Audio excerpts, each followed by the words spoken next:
Kementerian Infrastruktur dan Pengelolaan Air Belanda mengumumkan situasi sangat luar biasa setelah debit air sungai utama Rhine di Lobith telah turun menjadi 615 meter kubik per detik. Pemirsa, Belanda tengah menghadapi kekeringan berkepanjangan dengan berbagai upaya untuk menampung dan mendistribusikan air tawar mengalami tekanan yang kian besar. Kementerian Infrastruktur dan Pengelolaan Air Belanda mengumumkan situasi sangat luar biasa setelah debit air sungai utama Rhine di Lobith telah turun menjadi 615 meter kubik per detik dan menjadi level terendah yang pernah tercatat di lokasi tersebut.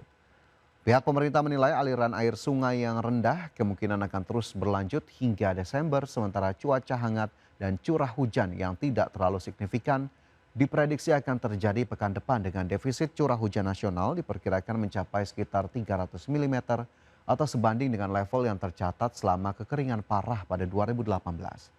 Adapun kekeringan berkepanjangan juga berdampak buruk bagi sektor pertanian dan ekosistem dengan kerusakan tanaman pangan dan lingkungan serta kualitas air kian memburuk di beberapa wilayah. Sebelumnya pada Juli lalu, pemerintah Belanda menaikkan status air di negara tersebut dari kelangkaan air dalam waktu dekat menjadi kelangkaan air nyata setelah kekeringan berkepanjangan dan suhu tinggi terus membebani sumber daya air. Oleh karena itu, pihak otoritas telah memberlakukan langkah-langkah untuk menghemat air tawar dan menjaga level air, termasuk membatasi pengoperasian pintu air di beberapa wilayah guna mengurangi penggunaan air. Pemirsa, DPR RI akan segera memproses surat Presiden terkait usulan pengisian jabatan Dewan Gubernur Bank Indonesia setelah pembukaan masa sidang pada 14 Agustus 2026.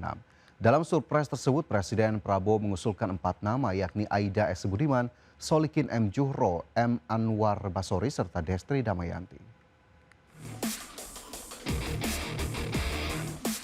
Ketua DPR RI Puan Maharani mengungkapkan nama-nama calon yang diajukan pemerintah untuk mengisi jabatan Deputi Gubernur Senior Bank Indonesia dan Deputi Gubernur BI setelah DPR menerima surat Presiden beberapa hari lalu.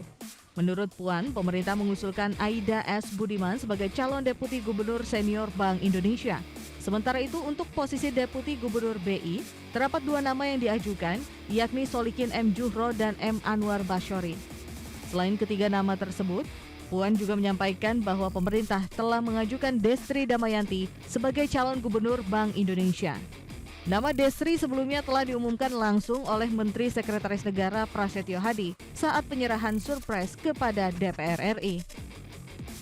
Ya, alhamdulillah kemarin Pak Menseknek sudah mengirimkan surat kepada pimpinan DPR terkait yang dari Presiden yang disampaikan oleh Mensesnek kepada pimpinan DPR.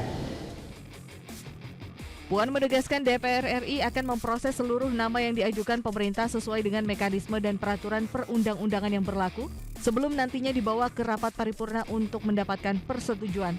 Adapun proses uji kelayakan dan kepatutan dijadwalkan berlangsung pada pekan depan setelah masa sidang DPR resmi dibuka kembali pada 14 Agustus 2026. Dari Jakarta, Kevin Pakan, Dimas Winardi, Andri Setiawan, IDX Channel. Presiden Prabowo Subianto mengajukan nama Aida S. Budiman sebagai calon Deputi Gubernur Senior Bank Indonesia. Sosok ekonom senior Bank Indonesia ini memiliki pengalaman panjang di bidang kebijakan moneter hingga koordinasi bauran kebijakan nasional dan internasional. Presiden Prabowo Subianto mengajukan nama Aida S. Budiman sebagai calon Deputi Gubernur Senior Bank Indonesia. Sosok ekonom senior Bank Indonesia ini memiliki pengalaman panjang di bidang kebijakan moneter, hubungan internasional, hingga koordinasi bauran kebijakan nasional dan internasional. Aida S. Budiman lahir di Bogor pada 1965. Ia menempuh pendidikan sosial ekonomi pertanian agribisnis di Institut Pertanian Bogor dan lulus pada 1987.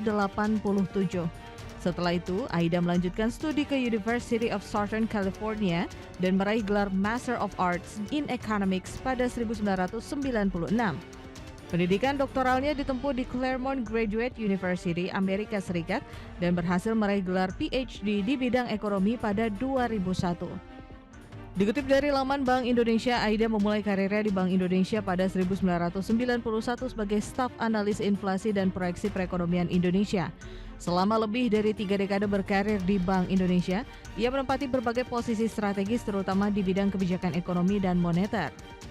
Selain pengalaman di dalam negeri, Aida juga memiliki rekam jejak internasional yang cukup kuat.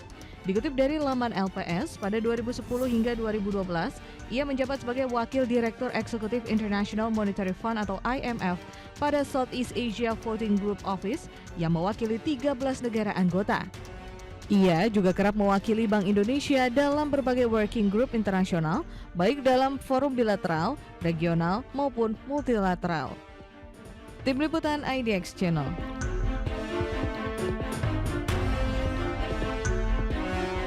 Pasar cyber security Indonesia diproyeksi tumbuh 2 kali lipat dibandingkan pasar global. Kondisi ini menjadi peluang bagi PT ITsec Asia Tbk atau CYBR untuk memperkuat ekspansi bisnis, termasuk melalui pengembangan produk berbasis AI dan solusi cyber security lokal. Pasar cyber security Indonesia diproyeksi tumbuh dengan compound annual growth rate 20,1% hingga 2031. Dengan nilai prediksi naik dari 1,35 miliar dolar Amerika pada 2025 menjadi 4,06 miliar dolar Amerika pada 2031. Pertumbuhan ini 2 kali lipat dari pasar cyber security global yang diproyeksi tumbuh 9,1%. Proyeksi pertumbuhan pasar cyber security Indonesia ini menjadi katalis bagi ITsec Asia untuk memperkuat ekspansi. Strategi pertumbuhan dilakukan melalui pengembangan produk berbasis AI, salah satunya Intel Libron yang dikembangkan tim R&D ITsec di Indonesia. ITsec Asia juga membidik pertumbuhan bisnis OT Security dan Industrial Control Systems, serta memperkuat pengembangan talenta melalui ITsec Cyber dan AI Academy. Manajemen optimistis strategi ini dapat mendorong pertumbuhan di atas 20% per tahun, seiring meningkatnya kebutuhan keamanan cyber di Indonesia. The cybersecurity market in itself is growing quite significantly. If we do a very good job, we'll grow even more than the market is growing. So Foster Sullivan forecast is more than 20% growth year on year. We are very, very certain that we can beat this because that's just the market-based growth rate. Pendapatan emiten dengan kode saham CYBR ini diproyeksi naik dari 527 miliar rupiah pada 2025 menjadi 806 miliar rupiah pada 2026 dan mencapai 1.485 triliun rupiah pada 2029. Jakarta, Adi Firmansyah, IDX Channel.